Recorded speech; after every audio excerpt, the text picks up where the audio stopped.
দিশা academy স্কুলের উদ্যোগে ৮০তম স্বাধীনতা দিবস উপলক্ষে বিভিন্ন অনুষ্ঠানের আয়োজন।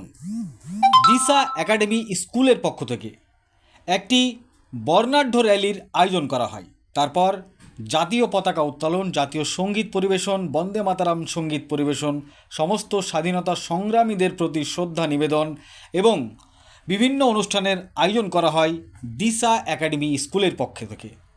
মুর্শিদাবাদ জেলার ভগবানগোলা ২ ব্লকের কামারপাড়া এলাকায় দিশা একাডেমি স্কুল শিক্ষা প্রতিষ্ঠানের একটি নির্ভরযোগ্য প্রতিষ্ঠান দিশা একাডেমি স্কুল। এই স্কুলের ছাত্রছাত্রীদের সঙ্গে কথা বলে জানতে পারলাম কেউ ডক্টর, কেউ ইঞ্জিনিয়ার, কেউ আইপিএস, কেউ আইএএস, কেউ বিডিএ, কেউ ডিএম, কেউ পুলিশ, কেউ বিজ্ঞানী হতে চায়। আর তাতে পূর্ণ সহযোগিতা করে চলেছেন স্কুলের শিক্ষক শিক্ষিকাগণ। সেই ছবি দেখছেন আপনারা সরাসরি আখেরিগঞ্জ নিউজ চ্যানেলের পর্দায়। এই ভিডিওটি যারা দেখছেন ভিডিওটি শেয়ার করবেন, চ্যানেলটি লাইক করবেন আর সাবস্ক্রাইব করবেন। আই লাভ মাই ইন্ডিয়া, মেরা ভারত মহান।